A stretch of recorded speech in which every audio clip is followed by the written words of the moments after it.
자, 오늘은 이제 사도행전 시작을 하겠습니다. 사도행전 서론으로 하나님의 나라를 선포하라. 그리고 사도행전 마지막에 있는 28장 30절에 31절의 말씀을 여러분과 나눴습니다. 여러분, 사도행전은 예수님이 승천하신 후에 교회가 어떻게 시작이 되었고 어떤 메시지가 선포되었고 어떤 사역을 했는가에 대한 이야기입니다.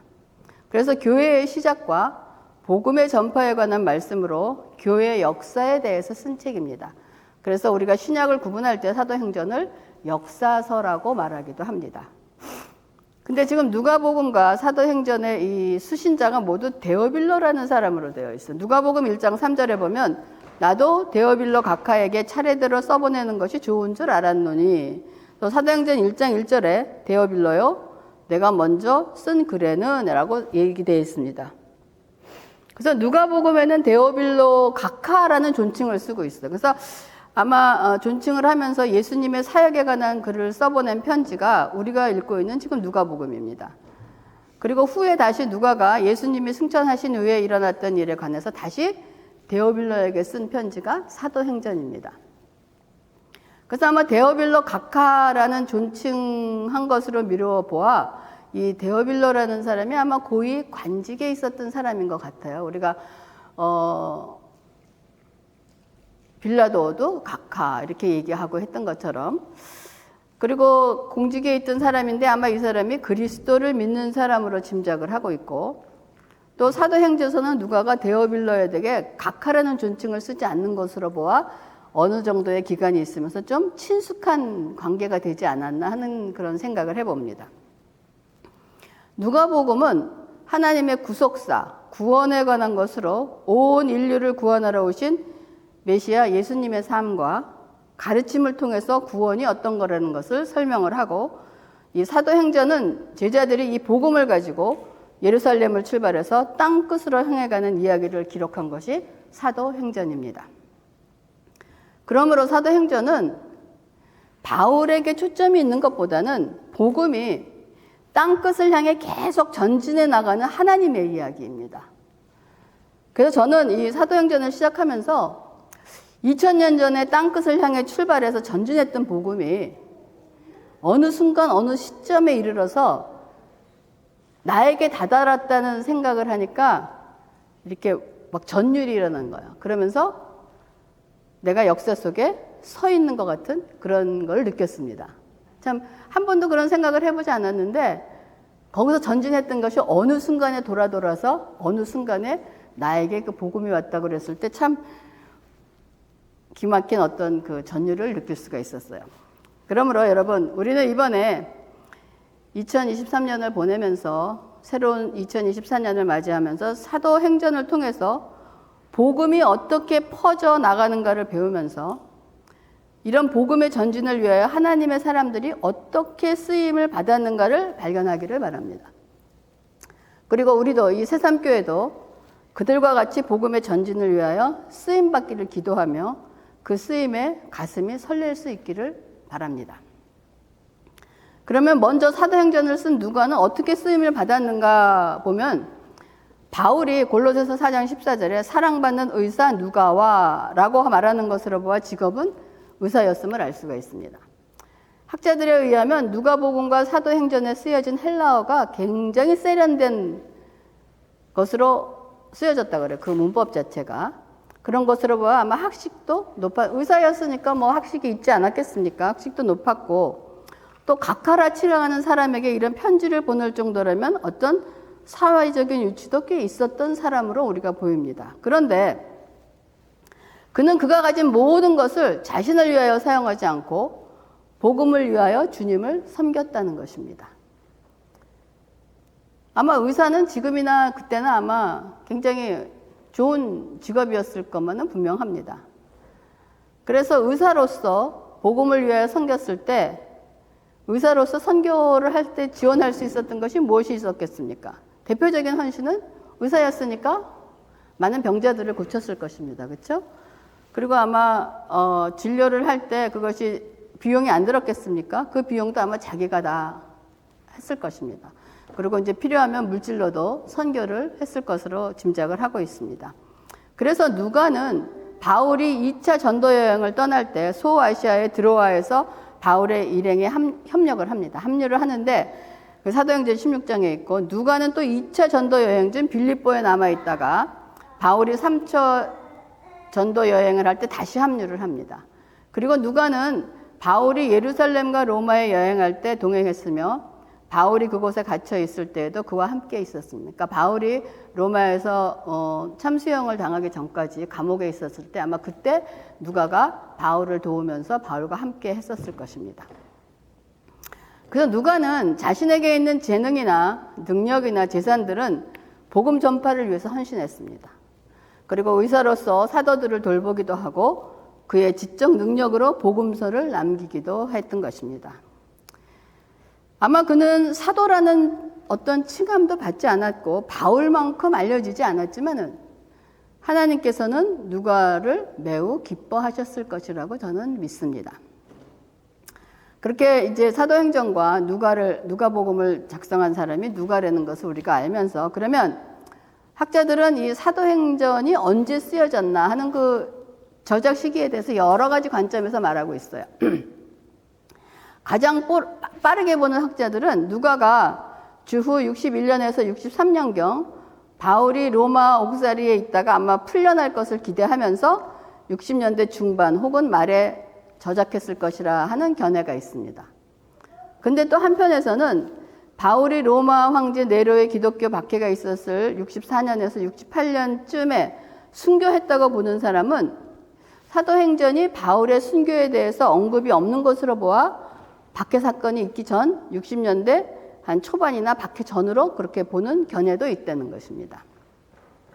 근데 또 어떤 학자들은 사도행전에 바울이 순교했다는 것이 없다는 사실에 의거해서 꼭 저작 연대를 그것을 기준으로 해서 결정할 필요는 없다고 주장하는 사람들이 있어요. 왜냐하면 사도행전의 기록 목적이 바울에 대한 자서전이 아니고 복음 전파를 목적으로 쓰여진 것이기 때문에 이미 알려진 바울과 베드로의 순교를 언급할 필요가 없었을 거라고 보는 견해가 있었다는 거예요.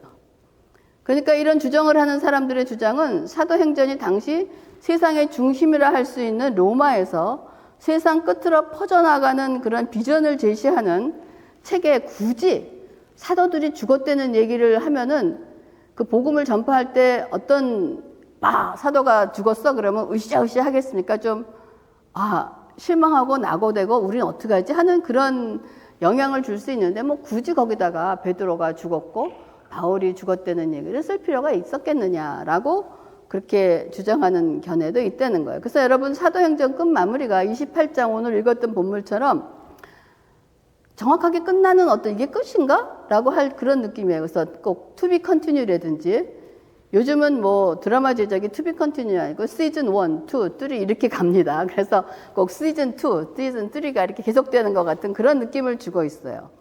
그래서 이제 대부분의 학자들은 사도행전 저작기를 주후 80년에서 95년 사이로 보는 사람도 있습니다. 또 어떤 사람은 누가복음과 사도행전이 같은 시기에 저작이 되었다면 주후 60년대를 추정하는 것이 무난하다라고 얘기하는 사람이 있습니다. 물론 학자들에 의해서 이렇게 사도행전이 언제 쓰여졌는가를 발견하는 것도 굉장히 중요하지만 우리에게는 그렇게 막 중요한 게 아닙니다. 사도행전이 어느 시기에 쓰여졌든가 어쨌든 쓰여진 것이지 그것이 어느 시기에 쓰여진 것 때문에 그렇게 뭐 논쟁을 할 필요는 없지만 그래도 우리가 상식적으로 여러분 알고 있기를 바라겠습니다. 그 성경학자들은 누가가 사도행전을 집필한 목적에 대해서 다양하게 설명하고 있지만 사도행전의 보편적인 주제는 그리스도인이 자신의 신앙을 돌아보고 불신자들을 전도하고 구원에 이르게 하는 복음을 제시하는 일을 하기 위해서 쓰여진 것이라고 말하는 것이 사도행전의 보편적인 주제입니다. 그러므로 사도행전에 우리가 전편이라고 할 수 있는 누가복음은 다윗의 후손으로 오신 예수 그리스도가 누구신지 그리고 하나님의 인류 구원이 어떻게 예수를 통해 이루어지는지를 설명하고 사도행전은 유대인이 거부한 복음이 어떻게 땅끝의 시작이라고 할 수 있는 열방의 중심지 로마로 가게 되었는가를 회고하면서 온 인류를 구원하시고자 하는 하나님의 역사가 교회와 성도들을 통해 어떻게 실현되고 있는지를 보여주는 것이 사도행전이라는 것입니다. 그리고 이 사도행전을 통하여 아주 중요한 사건이 유대교와 기독교 사이에 확고한 선을 확 그어주는 사건이 일어났어요. 그것이 뭐냐? 이방인이 그리스도인이 되기 위해서는 유대교로 개정하거나 할례를 받을 필요가 없다고 선언한 것이 굉장히 중요한 그 사도행전에 쓰여진 목적이기도 합니다. 그래서 이러한 사도행전의 다양한 메시지 중에서 가장 중요한 메시지는 우리가 다 외우고 있는 사도행전 1장 8절입니다. 오직 성령이 너희에게 임하시면 너희가 권능을 받고 예루살렘과 온 유대와 사마리아와 땅끝까지 이르러 내 증인이 되리라 하시니라. 이것이 사도행전의 주제입니다. 즉 그리스도인은 성령 충만하고 예수님의 증인이 되는 일에 함께 이루는 자들인 것을 언급하는 것이 사도행전이라는 것입니다. 그래서 이 사도행전을 통하여 우리가 전하고 하는 신학적인 메시지를 7가지로 나눠보면 하나님에 대한 메시지, 예수 그리스도가 누구이고 구원이 뭐고 전도와 선교가 뭐고 공동체가 무엇이고 성령이 무엇이며 종말이 무엇인가를 사도행전을 통하여 우리에게 말하고 있는 것입니다. 그럼 첫 번째 이 하나님에 대한 메시지는 사도행전에서는 우리의 구원은 예수님을 통해서 이루어지지만 이 구원을 실현하시는 분은 하나님이시라는 거예요. 이 구원의 마스터 플래너는 누구냐? 하나님이시라는 거예요. 온 세상을 창조하신 하나님은 태초부터 메시아를 통해 세상을 구원하실 계획을 세우시고 하나님의 때가 되자 그 계획의 실천을 위하여 예수 그리스도를 이 땅에 보내신 분이시라는 것입니다. 그래서 우리가 구원을 고백할 때 우리가 하나님께서 이 땅에 보내신 예수 그리스도를 믿는다라고 고백을 하는 것이 하나님이 예수 그리스도를 이 땅에 보내신 분이라는 것입니다. 그래서 사도행전의 내용을 보면 하나님의 구원의 사역의 전진을 위해서 사도행전 2장에 뭐가 있냐? 하나님이 성령을 보내십니다. 그리고 3장에는 하나님을 통해서 사도들을 통해서 기적을 행합니다. 막 베드로가 안진뱅이를 일으키는 막 그런 사건들이 막 일어납니다. 그리고 5장에는 아나니아와 삽비라 사건을 통해서 죄인들을 심판하시는 사건이 벌어집니다. 그리고 7장에는 스데반이 돌에 맞아 죽는 사건이 천국으로 가는 것이 일어납니다. 그리고 8장에는 빌립이 에디오피아 황관에게 인도하고 세례를 베푸는 일이 벌어져요. 그리고 9장에는 사울이 회심하는 일이 벌어집니다. 그리고 10장에는 고넬료를 베드로가 머무는 곳에 보내셔서 우리 베드로가 이방에게 복음을 전하는 일이 또 이뤄집니다. 그리고 13장에는 바나바와 바울을 선교사로 세우고 그들에게 권능을 주며 16장에서 28장에 이르러서는 바울과 함께하며 그를 보호하고 그를 통해 사역하시는 것이 나타나는 것이 사도행전의 전체 내용인 것입니다. 아마 이래서 우리가 사도행전 그러면 이 바울에 대한 얘기가 많이 있었던 것이 바울이 많은 부분을 차지하고 있던 것은 사실인 것입니다. 그런데 이러한 과정 속에서 하나님은 어떻게 사람들과 깊은 교제를 가지시고 어떻게 사람을 훈련시키시고 사랑하시는 것을 통해서 그분의 나라를 이어가고 계신다는 것을 이러한 관점에서 사도행전을 여러분 볼 수 있기를 바라겠습니다. 그럼 사도행전에서 말하는 예수 그리스도는 누가는 나사렛 예수만이 오직 구원자 되시며 예수님의 오심은 하나님이 태초부터 온 인류를 구원하기 위해 세우신 계획의 절정이라고 말하고 있습니다. 그래서 사도행전은 예수님이 누구신가에 대해 주로 등장인물의 증언과 설교를 통해 말하고 있습니다. 그래서 예수님의 부활은 주님이 교회와 선교와 전도에 함께 하실 것을 암시하는 동시에 부활하신 주님은 40일 만에 승천하십니다. 그리고 나서 교회와 선교와 전도의 사역은 예수님을 따르는 사도들과 제자들이 성령님과 함께 이루어야 할 일임을 의미하기도 한다는 거예요. 그래서 우리가 사도행전에 그 일을 감당하는 부분이 우리에게 있다는 것을 말하고 있는 것입니다. 그래서 예수님은 과거에는 하나님의 구원의 메시지를 선포하셨습니다. 회개하라, 천국이 가까웠다라고 선포하셨습니다. 그리고 현재는 예수의 이름을 부르는 자는 누구든지 구원을 얻으리라는 그런 약속을 주시고 계십니다. 그리고 미래에는 하나님의 최종적인 심판과 회복을 세상 모든 사람에게 내리는 심판주로 오실 것을 사도행전에서 예수 그리스도를 얘기하고 있는 것입니다. 그리고 구원에 대한 메시지는 사도행전은 누구든지 회개하고 예수님을 구주로 고백하면 구원에 이른다고 선포하고 있습니다. 그러므로 세상에는 유대인과 이방인으로 나눠지는 것이 아니라 회개한 자와 회개하지 않은 자로 구분되는 것입니다. 그러므로 이제 구원에 있어서는 유대인과 이방인의 차별은 있을 수가 없다는 것이 사도행전에서 말하는 구원입니다. 그럼 전도와 선교. 사도행전의 주제는 처음부터 끝까지 세상 만민에게 복음 전파하는 것으로 전도와 선교는 하나님이 예수 그리스도를 통해 구원을 이루셨다는 것과 예수님이 누군지를 선포하는 것이 사도행전의 주제입니다. 그러므로 전도와 선교는 하나님의 부르심을 실천하는 일이기도 합니다. 그래서 제가 우리 세상교회 2024년 포요를 전도와 선교는 하나님의 부르심을 실천하는 일이라고 사도행전에 있는 말씀을 우리가 내년에 말씀을 붙잡고 그 일을 행하는 저와 여러분이 되기를 바랍니다. 그런데 전도와 선교에는 고난과 아픔과 희생도 기꺼이 감수해야 될 거룩한 일입니다. 그냥 알몸으로 되는 게 아니에요. 그냥 맨입으로 되는 게 아니라는 거예요.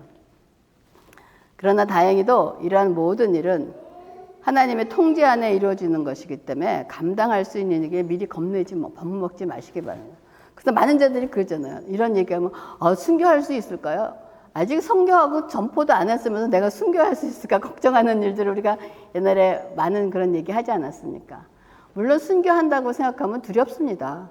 그 순교를 하는데 감사하게도 그 일을 하나님이 감당하게 하실 수 있기 때문에 우리가 그 일을 할 수 있는 것이지 내가 순교할 수 있어라고 나눠쓰는 사람은 아마 없을 것입니다. 다 두렵습니다. 하지만 그 일을 하나님이 감당하게 하신다는 거예요. 또 모든 일이 선교가 순교만 있겠습니까? 헌신도 있고 희생도 있고 모든 것이 있을 때 그 일을 하나님이 감당하게 하시고 그 일을 억지로 하게 하시지 않고 기쁨으로 감당하게 하시기 때문에 여러분 겁먹지 마시기를 바랍니다. 그리고 사도행전에서 전도와 선교가 이방인을 향해서 시작한 것이 빌립이 에디오피아 황관에게 세례를 주고 복음을 전파한 일로부터 퍼져나가기 시작한 것이 그 사도행전에서의 시작입니다. 그래서 사도행전에서 바울은 이방인의 전도와 선교의 롤 모델로 사용되고 있는 거예요. 주인공이 아니라 롤 모델로 사용해서 이방인들에게 복음이 어떻게 전파되어 나가는 쓰임을 받은 롤 모델로 등장하고 있다는 것입니다. 그리고 다섯 번째, 공동체에 대한 얘기가 나옵니다. 사도행전은 유대인과 이방인은 모두 하나님의 백성이 될 수 있으며 다만 서로의 문화적 차이를 고려하라는 것으로 유대인은 이방인들에게 할례를 강요하지 말아라. 또 그리고 이방인들은 유대인의 관습을 존중하려는 거예요. 그러니까 핏째 동물을 잡아서 핏째 먹는 그냥 생피를 먹지 말고 이런 일을 좀 삼가라 하면서 서로 화합하는 일이 벌어지고 납니다. 그리고 누구든지 회개하고 예수 그리스도를 구주로 영접하면 성령을 통해 하나님 백성 공동체에 속하게 된다는 것입니다. 그래서 예수님이 세우신 공동체가 바로 무엇이냐? 교회입니다. 그래서 교회는 처음부터 굉장히 매우 활동적이고 전도와 선교에 굉장히 열정적이었습니다. 그래서 공동체는 자체적으로 세례를 베풀고 함께 예배하고 서로 친교하고 말씀을 가르치고 기도하고 가난한 성도들은 물질적 도움을 기대할 수 있는 것으로 구제 사역이 굉장히 활발하게 이루어졌던 것이 초대교회의 공동체였습니다.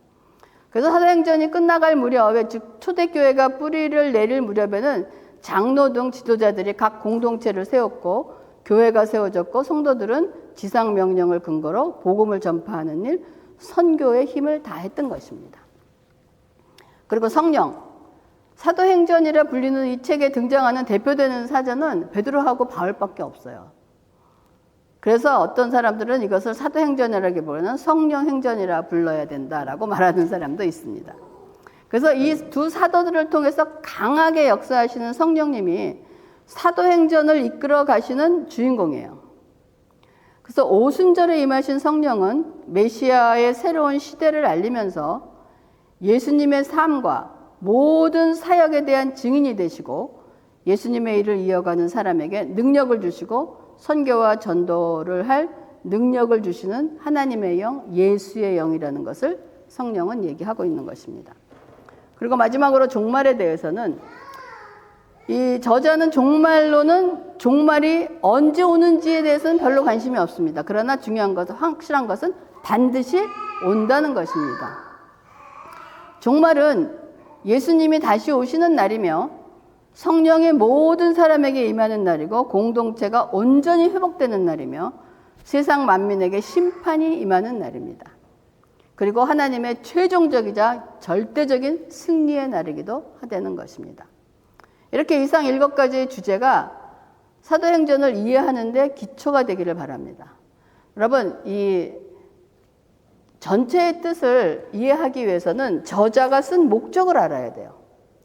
저자가 쓴 목적을 알아야지 그 목적에 따라서 거기에서 컨텍스트가 얘기하는 뜻을 올바르게 해석을 하고 올바르게 해석이 돼야 올바르게 하나님 말씀에 순종할 수가 있는 것입니다. 그래서 사도행전에 쓰여진 목적에 대해서 우리가 간단하게 얘기를 했지만 이제 앞으로 자세하게 이어가면서 더 공부하기로 하겠습니다. 그래서 우리가 이제 서론은 1장에서 11절에 대한 말씀을 나누고 난 다음에 지도가 잘 안 보이겠지만은 저기 맨 밑에가 예루살렘입니다. 우리가 1장 8절에 예루살렘과 유대와 사마리아와 온 땅과 세계 땅 끝까지 복음을 전하는 것처럼 복음이 전파되는 방향이 맨 끝에가 예루살렘입니다.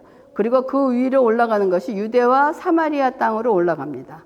그리고 그 다음에 거기가 유대와 사마리아 올라가면서 팔레스타인과 수리아 지방이 나옵니다. 그리고 그다음에 저기 큰 거 있죠. 여기 큰 데가 그 아나톨리아라 그래갖고 지중해 연안에 있는 이제 뭐 거기 뭐 에베소라든지 골로새서라든지 뭐 거기 많은 교회가 거기에서 이제 복음이 전파되고 난 다음에 그 다음에 그리스로 넘어갑니다. 그리스로 넘어간 다음에 마지막으로 로마로 넘어갑니다. 이때 사람들은 로마가 세상 끝이라고 생각할 수도 있어요. 왜냐하면 세상이 안 가도. 그렇지만 세상 끝이 아니라 거기가 세상 끝이라고 생각했던 로마를 통해서 다시 세상 끝으로 복음이 전해지면서 지금 우리가 이 자리에 서 있는 것이, 그래서 이번에 저희가 사도행전을 여러분과 나눌 때는 이 지역으로 선포되는 것을 통해서 어떻게 복음이 이런 하나님의 명령을 따라 전진해 가고 있나, 복음의 흐름을 따르고 있나를 우리가 볼 수 있기를 바랍니다. 그럼 이 복음의 흐름을 보면서 지금 현대에 이르는 복음이 어떤 방향으로 흘러가고 있는 것을 여러분들이 볼 수 있고 그거를 위해서 우리가 기도할 수 있기를 바라는 것입니다. 그래서 제가 이 사도행전 이 서론을 준비하면서 제가 제 자신에게 질문을 던져봤어요. 나는 왜 복음 전하는 설교자가 되었는가? 저는 이런 일을 하고 싶다는 생각을 해본 적이 없었습니다. 그리고 제 주위에 있는 사람들이 너는 그런 일을 해도 참 마땅하게 참 일리가 있는 사람이야 라고 생각하는 사람이 아무도 없었어요. 제가 신학 공부라고 할 때 네가? 뭐 전부 다 뭐 이런 말들을 했지, 맞아, 걔는 그럴 사람이야 이렇게 생각했던 사람이 아무도 없었습니다. 근데 지금 저는 이 자리에 이렇게 서 있습니다. 이 질문의 대답은 제가 원해서 됐던 것도 아니고 제가 하고자 생각했던 것도 아니었고 대답은 부르심을 받았기 때문에 이 자리에 서 있는 것입니다. 이 부르심에 대한 것은 여러 가지 그동안에 많은 꿈도 있었지만 지금도 잊혀지지 않는 저에게 주신 꿈이 있어요. 그 꿈이 뭐였냐면, 제가 여러분에게 얘기한 적이 있지만은 이렇게 제가 이 청으로 된 올인원 그 바지 있잖아요. 이렇게 앞에 될 것 올인원 그 청 바지로 되어 있는 이런 바지를 입고 앞에 서 있는데 옥수수 밭인데 옥수수 밭이 크지 않습니다. 한 중간쯤 되는 키가 그냥 쫙 퍼져 있는 것이 저에게 주신 꿈이었어요. 근데 다른 꿈들도 많이 있는데 이 꿈은 지금도 생생하게 저한테 기억이 남아 있어요. 그러니까 제가 부르심을 받는 거에 대한 그 틀을 잡고 기도했던 내용이 그거였던 것 같습니다. 그래서 아마 하나님이 이 나이가 들었는데도 아직 저희들보다 훨씬 젊은 여러분과 복음 생활을 하게 하시는 게 아닌가 하는 그런 생각을 하고 있습니다. 그래서 오늘날 세상에서 가장 시급한 일은 여러분 무엇이라고 생각을 합니까? 사람에게 복음을 전하는 것이 가장 시급한 일이에요. 이것이 바로 교회의 역할입니다. 근데 우리 모두가 아는 것처럼 가장 큰 비극은 복음이 무엇이고 교회가 무엇이고 그리스도인들이 해야 할 일이 무엇인가에 대한 여러분 극심한 혼란에 빠져 있습니다. 근데 이 혼란은 교회 밖에 있는 사람들에게 한정된 것이 아니라 교회 안에도 있다는 사실인 거예요. 교회 안에도 교회가 무엇이고 그리스도인이 해야 될 일이 무엇이고 복음이 무엇인가에 대한 혼란이 교회 안에도 있다는 것입니다. 근데 이런 혼란을 초래한 장본인이 누구냐? 바로 교회라는 것입니다. 그래서 김 목사님과 저는 여러분 새삼교회를 섬기는 동안 이 설교와 가르침 속에서 이런 기독교 안에 있는 혼란스러운 내용을 좀 제거하고 성경 속에서 숨어진 핵심을 올바로 전하는 일을 하는 것이 저희에게 맡겨진 마지막 사명이자 사역이라 책임이라 즐거움이라 믿습니다. 그래서 여러분 앞으로 사도행전을 강의하면서 저와 여러분은 기독교가 무엇인가에 대한 올바른 대답을 얻고 전도와 선교에 힘을 다하는 또한 새로운 새해를 맞이하기를 바랍니다. 그래서 사도행전 1장 1절과 3절에 보면 데어빌러 여러분 잘 따라 읽어보세요. 제가 질문 하나 할게요. 데어빌러요. 내가 먼저 쓴 글에는 무릇 예수께서 행하시며 가르치시기를 시작하신부터 그가 택하신 사도들에게 성령으로 명하시고 승천하신 날까지의 일을 기록하였노라. 그가 고난받으신 후에 또한 그들에게 확실한 많은 증거로 친히 살아계심을 나타내사 40일 동안 그들에게 보이시며 하나님 나라의 일을 말씀하시니라. 편지의 첫 번째 주목을 보면은 이 편지를 쓴 사람이 이 편지를 쓰는 목적에 대해서 정확하게 얘기하고 있는 거예요. 나는 이러한 목적으로 너한테 지금 이런 편지를 쓴다. 이거는 사도행전은 누가가 데오빌로에게 쓴 편지지만 오늘날 우리가 읽고 있는 우리에게도 전하는 말씀입니다. 지금 이 1절과 3절 9절을 읽으시면서 여러분 주제가 무엇인가? 예수님이 무슨 일을 하셨다는 것이 주제인가? 어떠한 일을 하시는 예수에 대한 얘기를 하는 건지 여러분 어느 거라고 생각하세요? 첫 번째, 두 번째? 두 번째입니다.